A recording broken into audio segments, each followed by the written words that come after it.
3학년 1단원 복습을 시작하도록 하겠습니다. 시험지 펼치고 선생님 설명을 잘 들으면서 답안지에 답을 작성하면서 머릿속으로 생각하는데, 이거 화면을 보고서 답을 쓰는 게 아니고 그냥 귀로만 선생님 이야기를 들으면서 자기 시험지에 정리를 하도록 하세요. 먼저 시험지를 받고서 공부하는 방법은 시험지의 제목부터 보세요. 제목을 보시면 물리변화, 화학변화 나올 거고요. 이렇게 물리변화, 화학변화. 그리고 두 번째는 화학 반응식이 나올 거예요. 화학 반응식.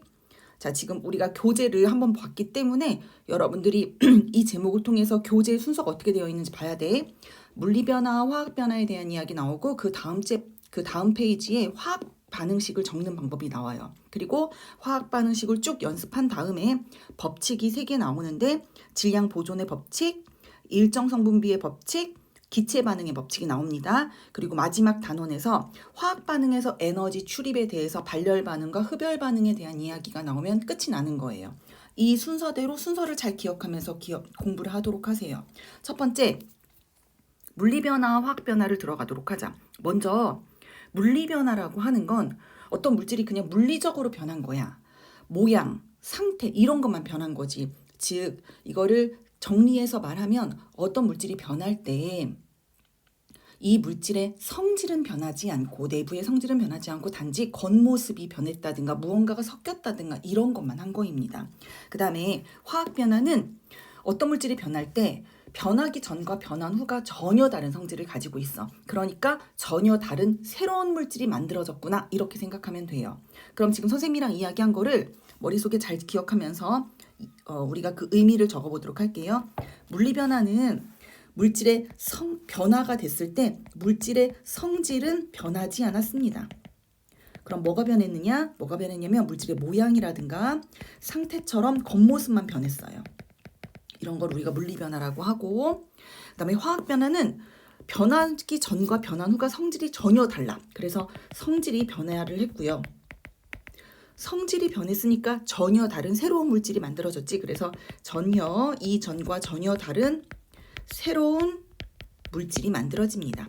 이것이 이제 화학변화예요. 자, 그러면 이제 예시를 한번 생각해 볼까? 우리가 성질이 변하지 않지만 모양 같은 게 변하는 건 그냥 단순히 모양이 변하는 거. 그 다음에 상태가 변하는 거. 뭐 고체가 액체가 된다나 뭐 이런 거. 그리고 융해라든가. 아니구나. 융해가 아니고 용해라든가. 뭐 이런 것들이 있죠. 근데 이제 화학 변화는 앙금이 생성된다든가 전혀 새로운 물질이 만들어졌지, 기체가 발생한다든가 전혀 새로운 물질이 만들어진 거지, 연소한다든가 뭐 이런 것들은 전혀 새로운 물질이 만들어졌기 때문에 화학 변화예요. 그림을 그려보도록 할게요. 먼저 둘 다 미키마우스로 시작할 거예요. 원래 미키마우스가 있었어. 미키마우스는 여러분들 다 알듯이 물 분자라는 애입니다. 물 분자가 있었는데 상태 변화가 이루어지면, 그러니까 물리 변화가 이루어지면 이 미키마우스가 그냥 그대로 남아있고 거리만 가까워졌어. 왜냐면 지금 현재 이게 액체잖아, 물이잖아. 그런데 이게 고체로 될 때는 입자가 가까워지지. 그래서 이렇게 된 거야 지금. 이렇게 된 거란 말이야. 그러면 여러분들이 이게 이렇게 변했어. 그럼 지금 뭐가 변했니? 뭐가 변했냐면 이 덩어리, 지금 너희들 눈에 보이는 요 미키마우스 요 덩어리가 아까는 요렇게 서 있었는데 지금은 요렇게 서 있거든. 그 덩어리에 서 있는 모습이 변했잖아. 우리는 그거를, 저 덩어리를 뭐라고 불러? 미키마우스를 분자라고 하지. 그래서 분자가 서 있는 모습이 변했습니다. 분자의 배열이 변해요. 그 외에 원자의 배열이라든가 원자의 종류와 개수라든가 이런 건 안 변해요. 그래서 분자의 배열이 변했고, 변하지 않는 것은 원자의 종류와 개수, 분자 자체가 그대로 남아있기 때문에 분자의 종류가 안 변했고요. 분자의 종류가 안 변했다는 건 그 안에 들어있는 원자가 붙어있는 모습이 안 변한 거잖아. 그래서 원자의 배열도 안 변하고요. 마지막, 분자의 종류라는 말은 무슨 말이야? 성질이라는 이야기잖아. 성질도 안 변했습니다. 대신 화학 변화는 미키마우스가 어떻게 변하냐면, 자, 얼굴은 얼굴끼리 붙고 귀는 귀끼리 붙어서 수소와 산소로 쪼개져요. 그러면 전혀 다른 모습의 분자가 만들어지지. 전혀 다른 덩어리가 이렇게 만들어졌지. 그럼 우리는 뭐가 변했다고 하면 되냐면 분자 자체가 변했거든요. 다른 분자가 생겼어. 분자의 종류가 변했죠. 자, 그럼 분자의 종류가 변합니다. 분자의 종류가 변했다는 건 분자는 성질을 띠고 있는 입자를 의미하는 거니까 성질도 변했어요. 분자 자체의 모습, 즉 미키마우스가 없어졌다는 얘기는 귀 부분이 떨어져 나간 거잖아. 그 귀 자체 조그마한 알갱이를 원자라고 하지, 그 원자가 다른 모습으로 다른 데 가서 붙은 거야. 그래서 우리는 그거를 원자의 배열이 바뀌었다고 할 수 있어요. 그럼 변하지 않은 건 뭐냐? 변하지 않은 건 화살표를 기준으로 왼쪽에 있는 가장 작은 입자들의 종류와 개수가 안 변했거든. 그래서 원자의 종류하고 개수는 안 변했습니다. 됐죠? 이렇게 해서 물리변화, 화학변화가 정리가 됐어요. 넘어가서 이제 두 번째 화학반응식을 한번 해보도록 하자. 여러분들이 화학반응식 하는 방법은 다 알고 있어. 그래서 선생님이 물의 생성부터 화학반응식을 그냥 적어보도록 할게. 적어본 다음에 그 위에 있는 문제 화학반응식을 보고 알 수 있는 것은 에다가 빈칸을 채우도록 하자. 물의 생성은, 물은 우리가 한국말로 수소하고 산소라는 애가 만나서 물이 된다는 걸 이미 알고 있어요. 그럼 이거를 화학식으로 고쳐보면 H2 더하기 O2 화살표 H2O입니다. 숫자를 맞춰보자. H 2개, H 2개.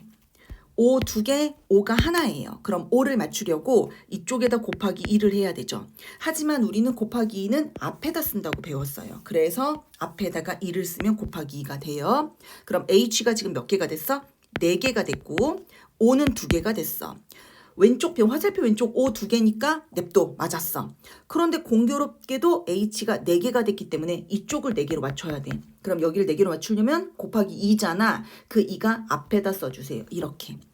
자, 됐죠? 그럼 다 맞았어요. 이게 화학반응식의 완성품인데 이 완성된 화학반응식을 보고 우리가 알 수 있는 게 뭔지 봅시다. 왼쪽에 있는 애들이 반응한 애들이다. 그래서 우리는 반응물이라고 부를게. 오른쪽은 생성물이라고 불러. 여러분들 이 식을 보면 반응물이 누가 있는지 보이죠? 어떤 분자가 있는지, 어떤 종류의 화학식이 있는지 생성물도 알아요. 그러니까 화학반응식을 알 수 있는 것은 반응물과 생성물의 물질의 종류를 알 수 있어요. 그리고 또 뭘 알 수 있냐면 반응물과 생성물에 써 있는 분자 또는 화합물, 이것의 종류, 개수를 알 수 있죠. 그리고 화살표 왼쪽에 있는 원자들의 종류와 개수와 오른쪽에 있는 원자들의 종류와 개수가 지금 같게 풀고 있잖아. 그러니까 또 이거는 원자들의 종류와 개수도 알 수 있어요. 이렇게 지금 알 수 있는 모습을 우리가 확인할 수 있었어요. 자, 이제 암모니아의 합성 들어가 보도록 하죠. 암모니아의 합성은 암모니아를 어떻게 써? 농협 3잖아. 그럼 뻔하지. 암모니아 합성은 어떻게 되겠어? 질소하고 수소가 만났을 거 아니야? 질소와 수소가 만나서 암모니아가 됩니다. 자, 고쳐보도록 하자. 질소 N2, 수소 H2, 암모니아 NH3 한 다음에 질소가 2개. 오른쪽은 질소가 하나네? 그럼 곱하기 2를 해야 되는데 앞에다가 2. 됐지? 자, 그리고 수소가 지금 몇 개 있어? 3개짜리가 앞에 곱하기 2가 되니까 6개가 있는 거지. 화살표 왼쪽에 있는 수소도 6개가 필요합니다. H2가 6개가 되려면 앞에다 3을 쓰시면 돼요. 그럼 숫자가 딱 맞아요.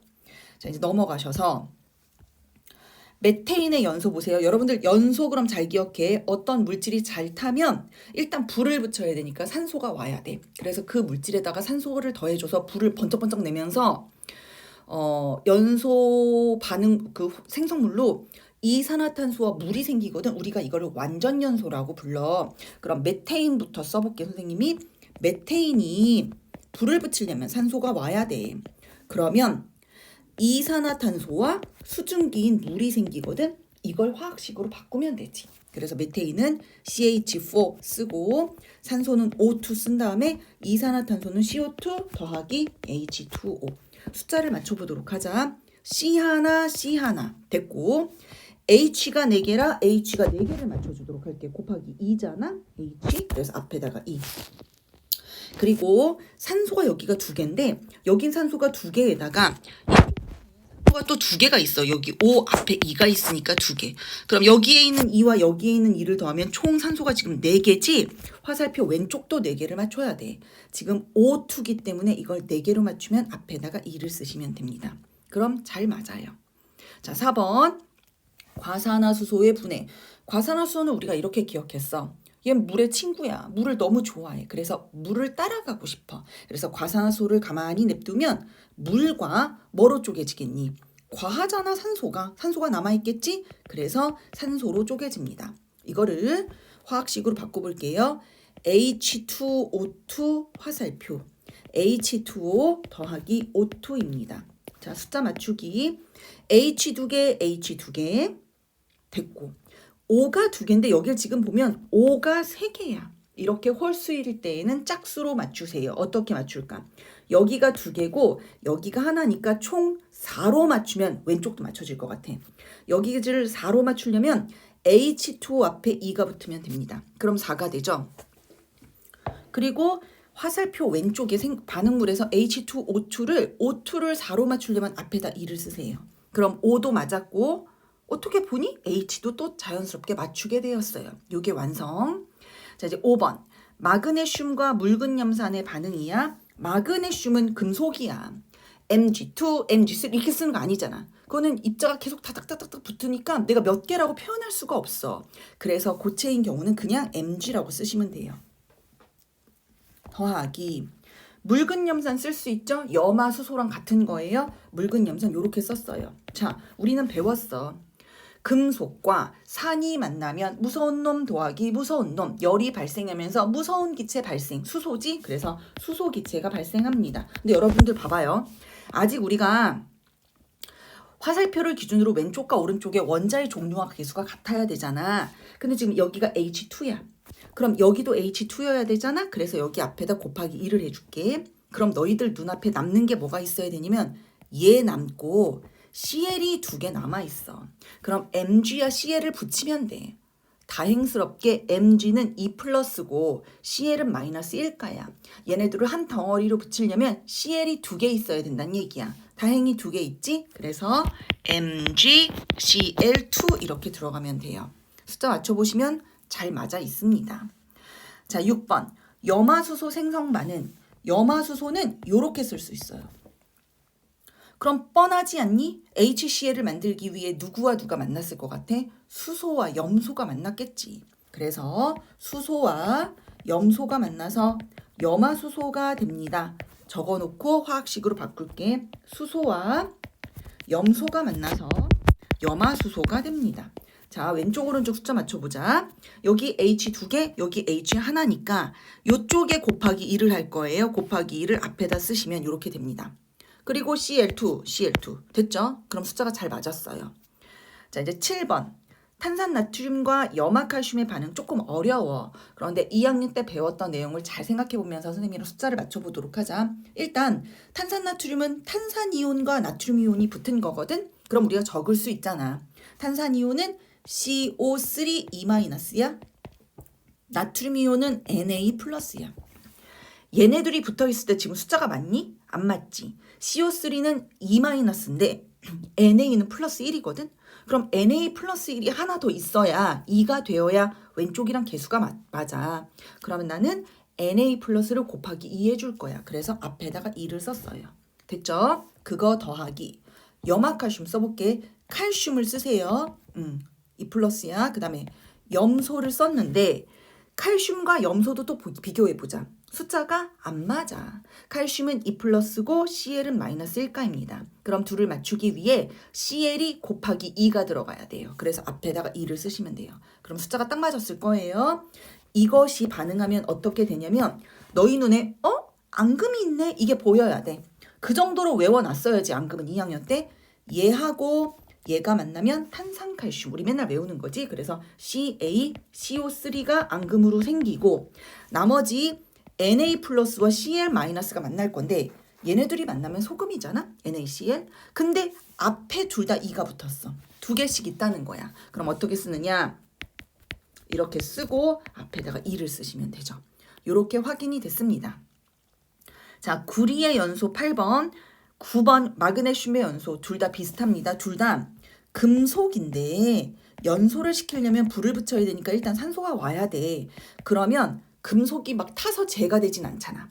저산소가 금속에 달라붙는 거라고 했잖아. 그래서 이름이 산화금속이 될 거야. 우린 앞에서 이걸 이미 공부했어. 그럼 8번부터 채워보도록 할게. 8번을 채워보면 구리 더하기 산소 하면은 CuO가 돼. 선생님 왜 산화금속은 CuO인가요? 이거 배웠는데요. CuO를 잘 한번 배우세요. 구리 그러면 2 플러스입니다. 산소 그러면 2 마이너스예요. 숫자가 딱 맞죠? 그러니까 그냥 쓰면 돼요. 2는 생략해가지고 썼어. 자, 이거 2개지. 여긴 하나지. 그래서 곱하기 2를 할게. 그럼 구리도 2개여야 되지. 곱하기 2. 이렇게 하시면 되고요.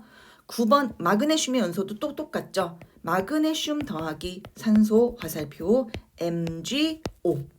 이거거든. 이것도 Mg가 2 플러스고 O가 2 마이너스야. 그래서 얘네들을 확인해 보면 자, 얘가 지금 산소가 2개니까 이것도 산소를 2개를 맞추기 위해 앞에다 2를 썼어요. 그럼 Mg가 또 안 맞죠? 그래서 Mg를 2개 맞추기 위해 앞에다가 2를 씁니다. 자, 10번.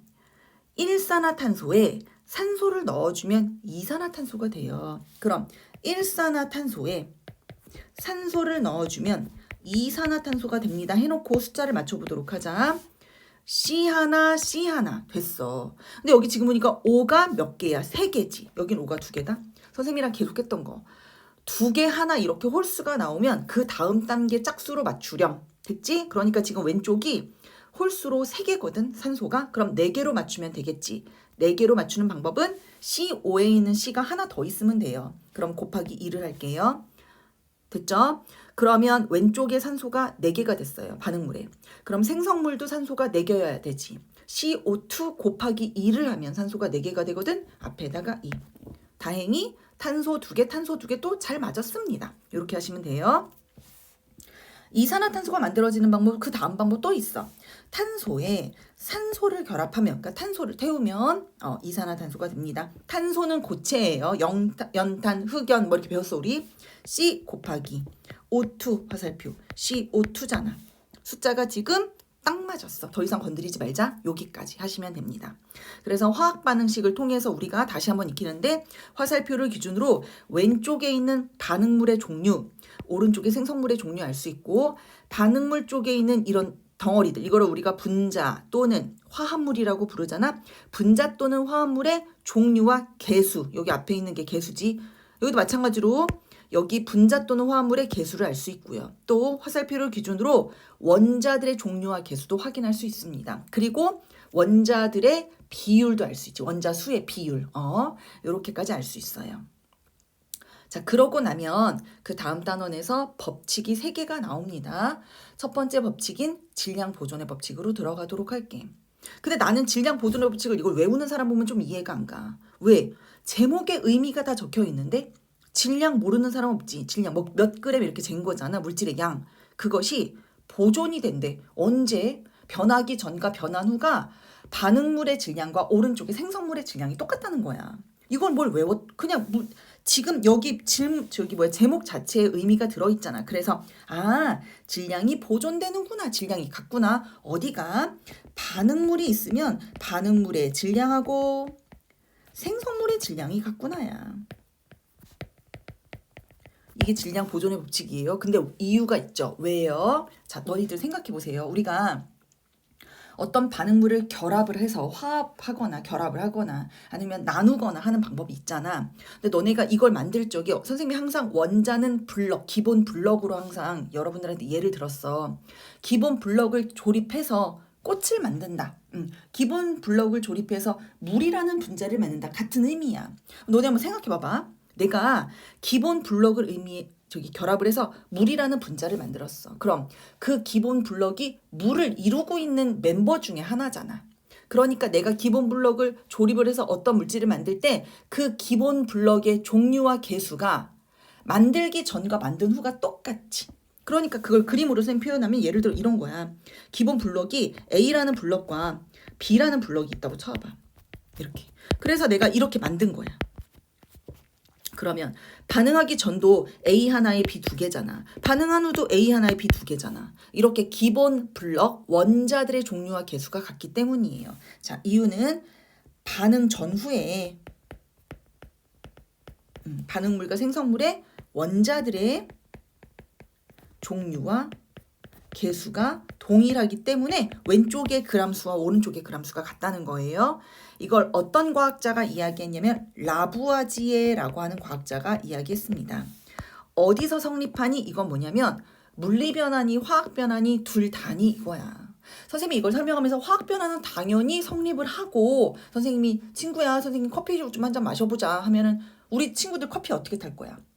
커피 10g에 물 100g 넣는다고 쳐봐. 그럼 커피 마시는 커피는 몇 g이 돼? 110g 되지. 질량 보존됐잖아. 왼쪽하고 오른쪽의 질량이 똑같잖아. 그래서 어디서 성립하니? 그러면 세상의 모든 반응에서 다 성립을 해요.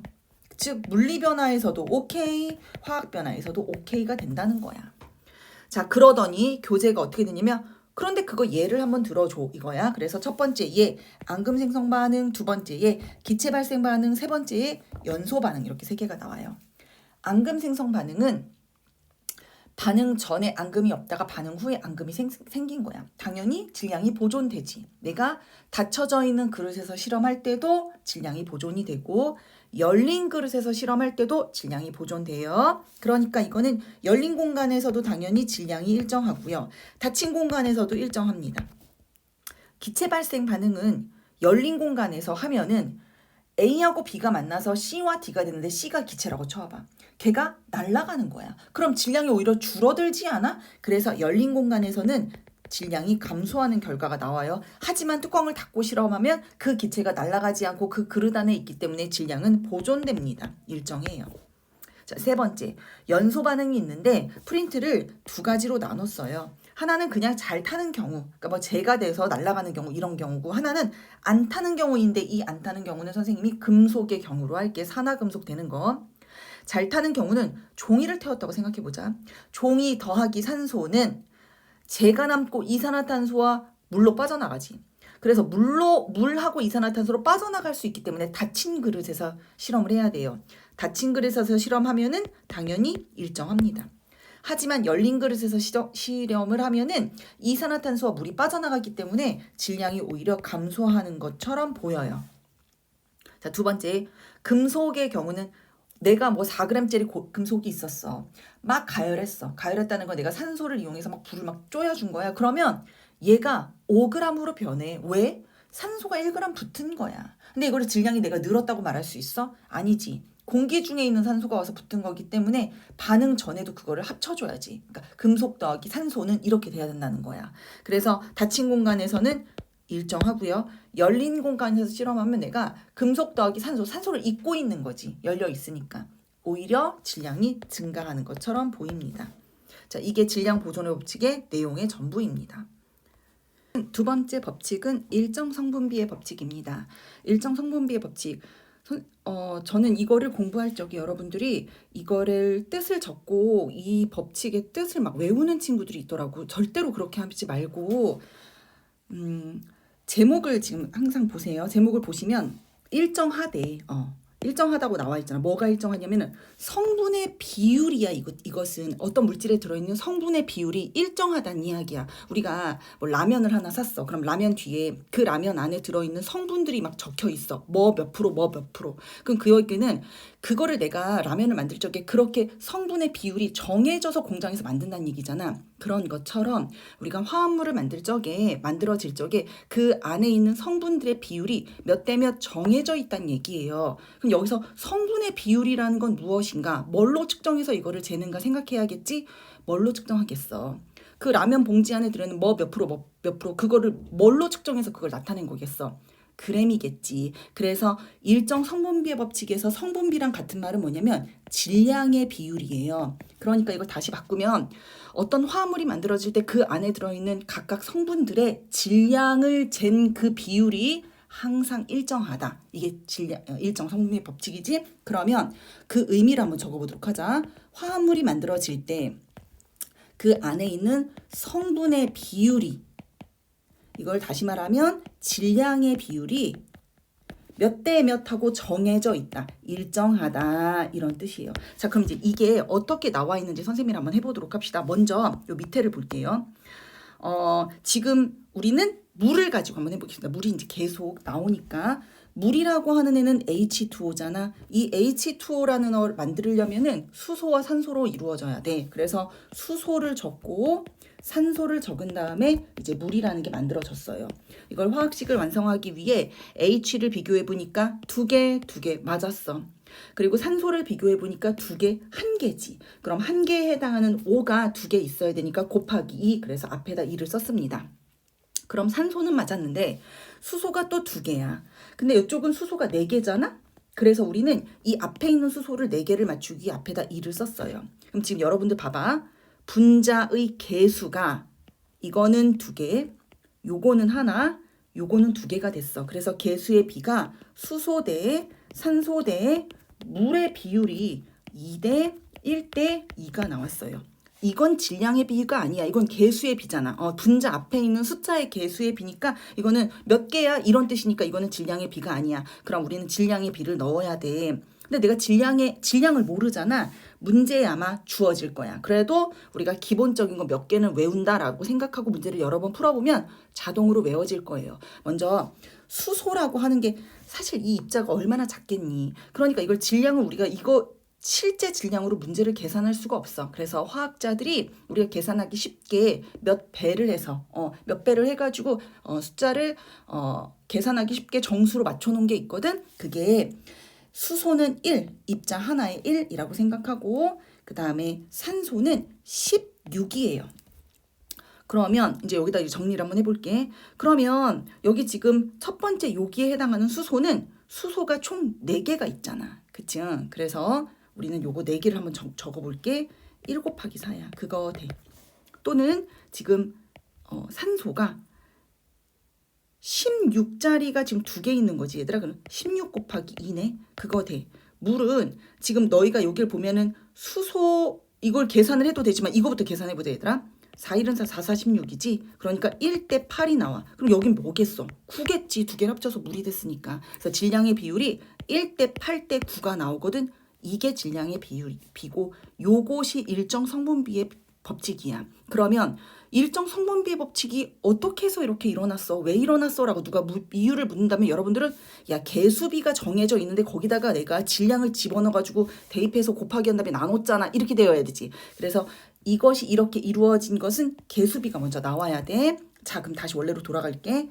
일정 성분비의 법칙이 이렇게 나타난 이유는 우리가 화합물이 만들어질 때 거기에 있는 성분들의 원자 개수비가 일정하잖아요. 일정하기 때문입니다. 그래서 여기에다가 질량을 집어넣어서 곱하기 한 거 약분한 거야. 일정 성분비라는 건. 이걸 누가 이야기했느냐? 이거는 프루스트라는 과학자가 했고요. 어디에서 성립하느냐? 우리 앞에서 질량 보존의 법칙은 세상의 모든 반응에서 다 일어났거든. 근데 일정 성분비의 법칙은 생각해봐라. 내가 커피 10g을 넣고 물 100g을 넣어서 커피를 탈 때 이게 정해져 있어? 몇 대 몇 정해져 있어? 아니지. 이거는 내 맘대로 탈 수 있지. 옅게 타려면 더 옅게 탈 수 있고 진하게 타려면 커피를 더 넣으면 되잖아. 그러니까 이거는 물리변화, 이렇게 뭘 섞는다, 물리변화 이런 데서는 일정 성분비의 법칙이 정해져 있지 않아. 그래서 우리는 어디 성립하냐면 오직 화학변화, 화학반응. 그래서 화합물이 만들어질 때에만 이게 이제 성립을 하는 거예요. 자, 그럼 5번부터 이제 계산을 한번 해보도록 할게요. 상대적인 질량을 확인한 다음에 개수비, 질량비를 나타내기. 여러분들 눈에 가로에 걸린 요 숫자들이 있을 거예요. 요거는 문제 풀 때 주어져요, 일반적으로. 그런데 기왕이면 외워놓으면 더 좋겠지, 그치? 외워놓으면 더 좋겠는데 일단 문제 풀 때 주어질 거야, 일반적으로. 자, 지금 보시면 볼트 하나에 너트 4개가 있음에도 불구하고 내가 볼트 하나에 너트 2개만으로 화합물을 만들어. 그럼 나머지 2개는 남겠지. 그래서 일정 성분비의 법칙은 이렇게 정해져 있다는 거야. 그러면 개수의 비는 비대 지금 몇 대 몇의 비율로 결합하고 있냐면 1대 2의 비율로 결합하고 있거든. 이건 성분비가 아니야. 이건 개수비고 성분비는 질량이라고 하는 개념을 집어넣어서 풀어야 돼. 그래서 볼트는 1 곱하기 5고요. 너트는 2 곱하기 3이니까 5대 6이 되겠죠. 이게 질량비예요. 이게 일정 성분비의 법칙입니다. 자, 암모니아 보세요. NH3죠. 지금 암모니아가 만들어지려면 N이 하나고 H가 세 개지. 그럼 개수의 비율이 N 대 H가 1대 3이 돼요. 그쵸? 하지만 이건 개수의 비율이지 질량의 비율이 아니야. 질량의 비율은 여기 너희 눈에 보이는 얘를 집어넣어야지. 대입을 해야겠지. 자, 질소는 하나당 14g이라고 생각을 하고 산소는 1g, 하나당 1g이라고 생각하면은 14대 3이 나옵니다. 얘가 일정 성분비예요. 이산화탄소는 CO2입니다. 개수비가 탄소 대 산소가 1대 2예요. 질량의 비율은 탄소는 12예요. 하나당. 그 다음에 산소는 아까 계산했죠. 16이었지. 약분을 하면 2, 6, 2, 3, 8, 3대 8이 나오죠. 자, 그리고 일산화탄소를 볼게. 일산화탄소는 CO5야. 그럼 대 산소의 비율이 1대 1이야. 질량의 비율은 12대 16이겠지. 그래서 3대 4가 나오는 거예요. 4번과 5번을 비교해 보면 입자를 구성하는 원자들의 종류가 같아도 질량의 비율이 다르니까 전혀 다른 물질이 만들어졌다는 걸 알 수 있어요.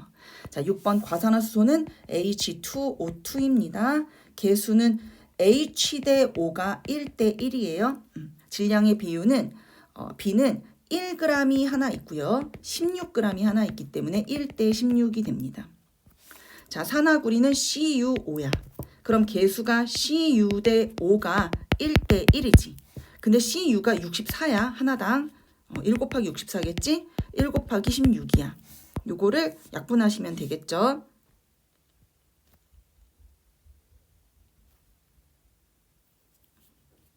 자, 그 다음에 요걸 약분해서 정수화해야지. 이게 1이고 이게 4겠네. 그래서 4대 1입니다. 자, 그 다음에 이제 기체 반응의 법칙, 세 번째 법칙, 마지막 법칙입니다. 자, 이제 세 번째 법칙으로 넘어가면 아까 전에 질량 보존의 법칙, 질량이 반응물과 생성물이 같다. 그래서 보존의 법칙. 일정 성분비. 일정하다 뭐가? 그 내부에 들어있는 성분의 비율, 질량의 비율이 일정해. 요거였어. 그래서 제목에서 우리가 뜻을 유추해낼 수 있었는데 기체 반응의 법칙은 내가 뜻을 유추해내기가 조금 그래. 그치. 딱 떨어지진 않아. 잘 봐봐요. 주인공이 기체예요. 그러니까 그 반응 시계는 기체만 있어야 돼요. 기체 더하기 기체는 기체.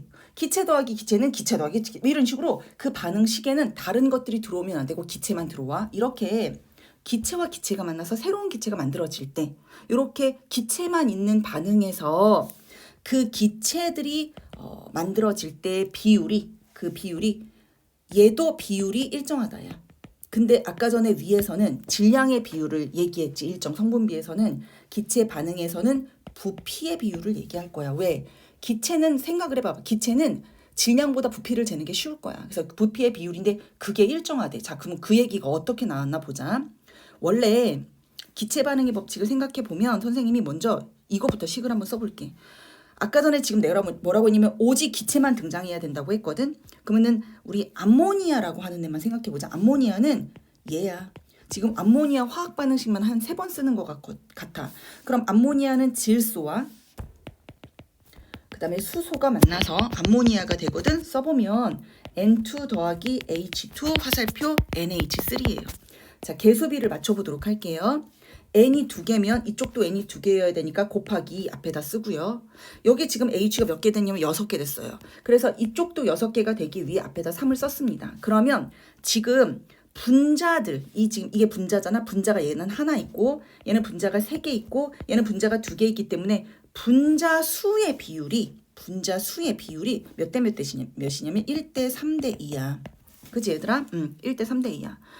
지금 요렇게 됐는데 요걸 발표하기 바로 직전에 이 과학자가 요 내용을 발표하기 직전에 아보가드로라는 사람이 무슨 내용을 발표했냐면 세상의 모든 기체는 종류에 상관없이 같은 부피 안에 같은 분자수가 들어간다 이렇게 발표를 하게 돼.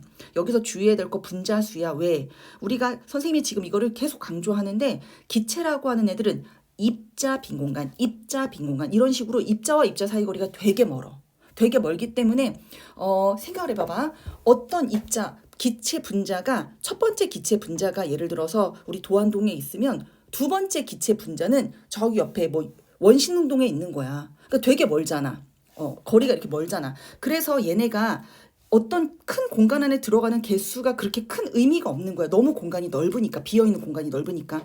그래서 그리고 걔네들의 크기도 별로 상관이 없는 거지. 뭐 질소라는 애 크기와 수소라는 애 크기가 상관이 없는 거야. 한 명은 도안동에 살고 한 명은 원심운동에 사는데 걔네 몸집의 크기가 얘네의 거리를 그렇게 막 좌우하겠어? 아니잖아. 그래서 어떤 한 공간에 들어가 있는 질소든 수소든 암모니아든 세상의 모든 기체는 똑같은 수가 들어간다는 거지. 거리가 워낙 멀으니까. 이걸 발표하게 되거든.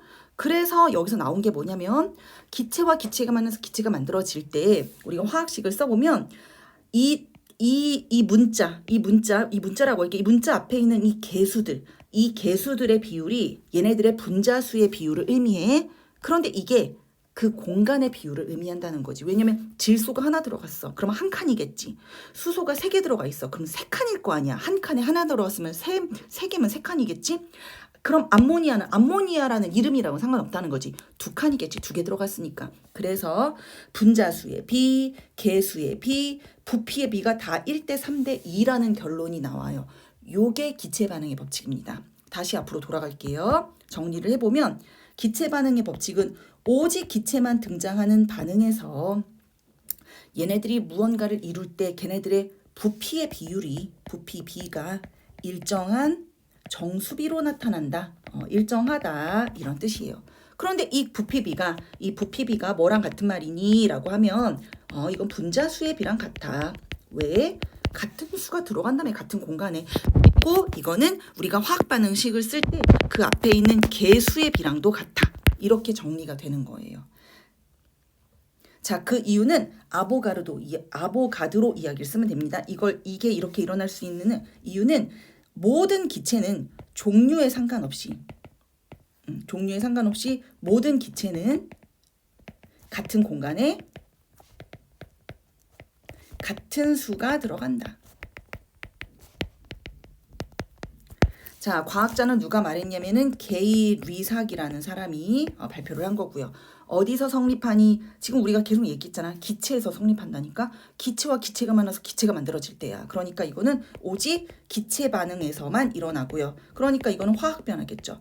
선생님이 지금 한번 요걸 그려보도록 할게. 우리가 지금 법칙을 총 3개를 배웠어. 질량 보존의 법칙은 모든 반응에서 다 일어난다 그랬어. 그치? 물리변화, 화학변화 다 일어나니까 이건 질량 보존의 법칙이 다 일어나는 거야. 내가 이걸 반으로 나눠서 이쪽을 물리변화고 이쪽을 화학변화라고 한다면 이 둘 다 질량 보존의 법칙은 일어나는 거야. 그러더니 두 번째 일정 성분비의 법칙은 화학변화에서만 일어난다는 거야. 그치? 그리고 마지막으로 화학변화 내부에 기체만 존재하는 변화가 있다고 쳐보자. 여기서는 기체 반응의 법칙만 일어난다는 거지. 요렇게 지금 우리가 점점점 줄여나가고 있는 거지. 반응이 법칙이 이렇게 생각하시면 됩니다. 그럼 넘겨서 우리가 기체 반응 법칙을 한번 나타내 보도록 할게요. 자, 1번 수증기 생성 반응이야. 수증기라는 건 물이지. 물이 생성이 되려면 뭐가 만들어져야 되니? 수소와 산소가 만나서 수증기가 발생을 합니다. 물이죠. 그럼 이건 기체 반응의 법칙이 성립하는 거야. H2 더하기 O2 화살표 H2O. 앞에 개수를 적어주자. 요거가 지금 요게 2개니까 얘가 맞았어. 얘가 2개니까 얘를 2개 맞추기 위해 앞에다 1을 곱했어. 그럼 수소가 또 안 맞지. 그래서 수소가 4개가 되니까 여기 앞에 2를 붙이자. 그럼 지금 개수의 비율이 2대 1대 2입니다. 분자수의 비율도 2대 1대 2죠. 부피의 비율도 2대 1대 2예요. 다 같다고. 됐어요. 자, 염화수소의 반응으로 넘어가죠. 염화수소는 요렇게 써요. 이 얘기는 뭐냐면 수소하고 염소가 둘이 만나서 염화수소가 만들어져 이 얘기잖아. 그럼 수소, 염소, 화살표 염화수소 이렇게 됐습니다. H2Cl2, HCl. 자, 화학식으로 바꿔보자. 이거 2개지? 이건 하나야. 그럼 앞에다가 1을 곱해야 돼. 2개가 됐고. 자, 얘 2개지? 얘 2개. 딱 잘 맞았어. 그럼 지금 얘는 개수의 비가 1대 1대 2야. 1대 1대 2. 그것은 분자수의 비랑도 같고 부피 비랑도 같은 거예요. 자, 마지막 이산화질소는 NO2입니다. 질소 하나에 이산화잖아. 산소가 두 개야. 그럼 이산화질소는 질소라는 애랑 산소라는 애가 만났겠네. 그래서 질소와 산소가 만나서 이산화질소가 되었습니다. N2 더하기 O2 화살표 NO2 해놓고요. 자, 이제 개수를 맞출게. 이거 두 개여야 되지? 그래서 여기 앞에 2. 지금 O는 4개가 됐거든. 여기도 O가 4개가 되어야 돼. 그래서 여기 앞에는 2. 그럼 지금 개수의 비가 1대 2대 2야. 1대 2대 2인 개수 비가 분자수의 비랑도 맞지? 그 다음에 부피의 비랑도 맞아요. 그래서 우리가 이제 기체 반응의 법칙에서는 화학 반응식에서 개수 비, 분자수의 비, 부피의 비가 같구나 이렇게 생각하시면 됩니다. 자, 이제 마지막이야. 여기까지 배웠으면 이제 거의 끝났는데 마지막이고, 자, 화학 반응에서의 에너지 출입인데 요거는 금요일 반만 여기까지 시험 보고 나머지 토요일 반이랑 나머지 반까지는 선생님이 기체 반응 법칙까지 시험 본다 그랬어요. 자, 화학 반응에서의 에너지 출입 어쨌든 설명을 하도록 하겠습니다. 자, 생각을 한번 해봅시다. 우리가 뭘 생각해 보냐면 지금까지 우리는 무슨 변화를 배웠어. 화학 반응, 변화를 배웠어. 그럼 이제 화학 반응이라는 게 이거야. A라는 물질이 있고 얘가 변화를 거치면 B라는 물질이 되는데 B는 A와 전혀 다른 새로운 물질이야. 성질이 완전히 변했어. 그럼 생각해봐. 우리가 A가 B가 성질이 완전히 변한 애가 될 때는 분명히 중간 과정이 필요할 거야. 하다못해 우리가 선생님 이거 시크릿 주주에도 얘기해 주지 않았니? 시크릿 주주가 변신할 때 분명히 막 에너지가 들어갔다 나왔다 난리를 쳐야지 걔가 짠 하고 요정으로 변신하는 거잖아. 그런 것처럼 A하고 B가 전혀 다른 물질로 변할 때에는 분명히 에너지가 들어갈 수도 있고 에너지가 나올 수도 있어. 에너지가 분명히 관련이 있다는 거지. 그래서 우리는 화학 반응에서 에너지가 들어갈 때도 있고 나갈 때도 있어. 이 과정을 통해서 지금 화학 반응이 이루어질 거야. 그럼 첫 번째 에너지가 한번 나오는 걸 한번 볼까? 왜? 이름이 발열 반응이거든. 한자를 잘 생각해 봐봐. 발이 내가 어떤 소문을 막 사람들한테 막 얘기하고 다닐 때 뭐라고 부르니? 발설하다 이래. 발설하다. 내뿜는 거야. 나의 말을 막 내뿜는 거야. 그치? 그리고 야, 너 이런 거를 남발하지 마. 이런 말 하잖아. 그런 말을, 그런 욕을 남발하지 마. 마구 바깥으로 내뿜지 마. 이거잖아. 그래서 발자는 내보낸다, 내뿜는다. 이런 의미가 있어. 그럼 발열. 열을 방출하는 거구나. 열을 바깥으로 내뿜는 거구나. 이렇게 생각하면 돼요. 그럼 선생님이 지금 열을 바깥으로 내뿜는다는 거를 한번 나타내 볼게요. 자, 여기서 반응이 이루어집니다. 얘가 반응이 이루어질 때 열을 바깥으로 왕 내뿜는 거야. 그럼 얘가 지금 에너지에 해당하는 거야? 그럼 여기 서 있는 나는 뭘 느껴? 뜨거워 이렇게 느낀다는 거지. 그렇지? 내가 느끼는 거야. 근데 주인공은 얘인 거야. 반응을 하고 있는 얘가 열을 내뿜어서 내가 뜨겁다고 느끼는 거야. 그게 발열 반응이야. 그럼 그거를 그래프로 한번 그려보도록 하자. 그래프를 그리면 이렇게 그래프를 그릴 수 있어. 자, Y축이 에너지라고 할 때 우리가 반응하기 전이 반응물이고 반응한 후가 생성물인데 얘가 열을 내뿜었잖아. 그럼 머릿속으로 상상해봐봐. 반응물의 에너지가 높아? 생성물이 높아? 열을 내뿜었으니까. 생성물이 낮아졌지. 열을 뿜어서 다른 사람 줬어. 자기가. 그러니까 반응물은 에너지가 높겠고 그 다음에 생성물은 에너지가 낮겠지. 그래서 열을 이렇게 뿜은 거야. 이걸 내가 이제 느끼면서 뜨거워 이렇게 느낀다는 거지. 그럼 에너지의 크기가 반응물하고 생성물 중에서 반응물이 크겠죠. 됐죠? 자, 이것의 예시가 뭐가 있나 잘 생각해 보세요. 우리가 요 영상 말고 그 전에 우리가 여러 가지 화학 반응에서 선생님이 1탄원을 들어가기 전에 여러 가지 내용을 설명해 준 적이 있어. 그거를 그래서 왜 배웠나를 지금 생각해 볼 수가 있어. 얘를 지금 선생님이 한번 차근차근 말해 볼게. 먼저 열이 발생한다고? 뜨거운 열을 막 뿜어낸다고? 그럼 괴물을 생각해야지. 그치? 괴물과 괴물이 만나면 열을 뿜뿜 뿜어내고 폭발적인 기체를 만들고 막 이런 거 배웠거든. 그럼 열을 뿜어내는 애를 생각해보자. 그리고 괴물을 생각해보자. 우리가 이 파트에서 괴물을 총 3놈을 배웠어요. 산. 염기. 선생님이 무서운 얘기 해주면서 막 이걸로 막 녹이고 막 테러도 막 일으키고 그거 산. 그다음에 염기. 선생님이 수산화나트륨 하도 만져가지고 지문이 막 지워진다 그랬어. 단백질을 녹이는 무서운 애야.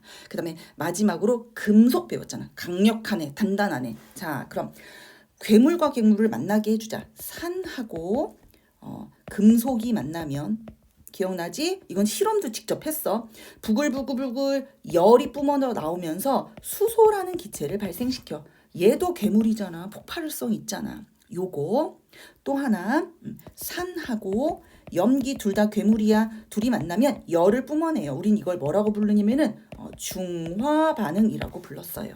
그리고 자, 우리가 열을 뿜어내는 걸 또 생각해 보면 얘들아, 불타는 거. 불타서 그 열을 우리가 이렇게 난방 같은 걸 하잖아. 그래서 어떤 놈의 연소 같은 게 있어요. 연소는 둘로 나뉩니다. 잘 타는 애가 있고, 이건 신경 안 써도 되고, 금속의 연소가 있었죠. 금속의 연소는 금속에다가 산소가 만나면은 산화금속이 됩니다. 자, 연상에서 이 과정은 뭐야? 아, 맞아. 이거는 같은 게 금속이 녹쓰는 과정이었어. 왜? 똑같은 과정이잖아. 똑같은 과정인데 연소가 되는 건 빠른 시간에 폭발적인 열을 내는 거고, 금속이 녹쓰는 건 약간 천천히, 시간적으로 천천히 일어나게 하는 거지. 이 금속이 녹쓰는 과정을 내가 좀 속도를 빨리빨리 해서 핫팩에 이용하지. 그지? 이것도 지금 발열 반응인 거예요. 자, 그리고 우리가 금속이 녹쓰는 과정과 금속이 타는 과정, 산소가 다 붙네? 비슷한 거 뭐가 있어? 인간의 몸에서, 생명체 몸에서 일어나는 거. 호흡. 호흡을 많이 하면 열이 막 발생하잖아. 똑같아. 이것도 산소가 와서 들러붙는 거니까 똑같은 거야. 그리고 마지막으로, 여기까지는 진짜 외우기가 쉬울 거야. 외우기 힘든 애 하나 쓰자. 뭐 있었냐면 제설제. 기억나지? 칼슘 시리즈. 자, 산화칼슘, 그 다음에 염화칼슘. 얘네가 물과 만나면 열을 발생시킨다 배우면서, 산화칼슘은 선생님이 시골에서 그 바이러스 죽일 때 쓴다. 비료로 쓰이는데 비가 오면 막 불탔어. 뭐 이런 얘기 해줬고, 염화칼슘은 제설제로 쓰입니다. 자, 이번에는 흡열 반응으로 넘어가도록 하자. 자, 흡열 반응은 열을 흡수했다는 거야. 누가? 그 주인공이, 반응을 일으키는 주인공이. 그럼 그림 그려봅시다. 어떤 반응이 일어나요. 근데 얘가 열을 흡수하거든요. 이렇게 열을 흡수해요. 누구한테서? 주변에서. 그러니까 우리가 주변에 있었어. 그럼 우리한테서 열을 이렇게 가져가는 거잖아. 그럼 우리는 뭐라고 느껴야 돼? 춥다라고 느껴야지. 그래서 일반적으로 냉팩, 냉찜질팩을 이걸 쓴다는 거야. 이걸 주의해야 돼. 자꾸 헷갈리는 사람이 있어. 선생님, 흡열인데 왜 추워요? 이런 사람이 있는데, 주인공이 열을 가져갔잖아. 춥다고 느끼는 건 나거든. 나는 반응한 게 아니야. 그래서 흡열 반응의 그래프를 한번 그려보도록 하자. 자, Y축이 에너지라면 흡열 반응은 그 반응하기 전하고 후를 생각해 봐봐. 생성물이 될 때 열을 걔가 가져갔어. 그럼 생성물은 열을 받았으니까 확 올라갔겠네, 에너지가. 그래서 반응물은 여기에 있고 생성물은 저 위에 있는 거야. 열을 많이 가져갔으니까. 요렇게 되는 과정이에요. 지금 열이 이렇게 흡수가 된 거죠. 그럼 나는 춥다라고 느낄 수밖에 없는 거지. 그럼 에너지의 크기는 반응물하고 생성물 중에서 생성물이 더 큰 거예요. 자, 얘가 뭐가 있나 보자. 열을 흡수하는 걸 잘 생각해 봐봐. 뭐가 있냐면 먼저 광합성이 있어. 식물이 햇빛이라는 걸 흡수해야 광합성이 이루어지잖아. 광합성이 있고, 또 뭐가 있냐면 열을 흡수하는 것 중에 뭐가 있지? 뭐가 있냐면 그게 있다. 우리 애기들 아이스크림 만드는 거 기억나지? 맞아. 얼음이나 물에 소금을 넣으면 굉장히 온도가 낮아진다 그랬어요. 얘가 열을 가져가서. 그래서 여기 얹어가지고 선생님이 우유로 아이스크림 만든다 그 얘기 해줬어. 이것도 흡열 반응이고요. 자, 그 다음에 열을 가져가는 거 또 뭐가 있냐면, 물을 분해할 때도 열을 가져가지 않니? 우리는 이거를 전기 에너지를 집어넣어서 물을 쪼갰었어. 그러니까 물의 전기 분해, 물 분해 과정도 열을 가져가는 거고요. 또 우리가 배운 것은 탄산수소 나트륨 기억나나 보자. 탄산수소 나트륨이 베이킹 파우더야. 그럼 그거를 잘 반죽해서 따뜻한 오븐에 넣어야지만 이게 분해가 돼서 걔가 부풀은다고 했잖아. 그러니까 우리는 탄산수소 나트륨의 분해인데 거기 앞에 열 분해를 많이 써. 열을 줘야 분해하니까 열 분해 이렇게 됐죠. 자, 또 뭐가 있냐면 우리가 어려워하는 거. 냉찜질팩. 그거는 꼭 외워야 된다고 했지. 냉찜질팩 기억해보자. 자, 암모늄 시리즈야. 기억해. 암모늄. 질산암모늄. 그 다음에 질산암모늄. 하고 뭐가 있더라? 요거 질산암모늄하고 염화암모늄이 있다. 맞아. 염화암모늄. 거기에 물 또는 수산화 바륨, 요런 애들이 들어가면 얘가 열을 가져가니까 우리가 얘를 만졌을 때 차가워져. 그래서 요거를 선생님이 냉찜질팩 여기다 이용을 한다. 이렇게 이야기했어요. 자, 이렇게 해서 우리가 흡열 반응까지 공부를 했거든요. 이 과정을 잘 공부를 하셔서 복습을 마치도록 하고, 주의해야 될 거 항상 이야기하는 게 있어요, 얘들아. 제목을 기준으로 해서 순서대로 잘 기억을 하자. 그리고 외우려고 하지 마세요. 외우면은 안 좋아. 외우지 말고 최대한 계속 이해를 하고 내가 누구한테 설명할 수 있을 정도로 이해를 계속하면서 자기 일상생활에 접목해서 공부를 하도록 합니다.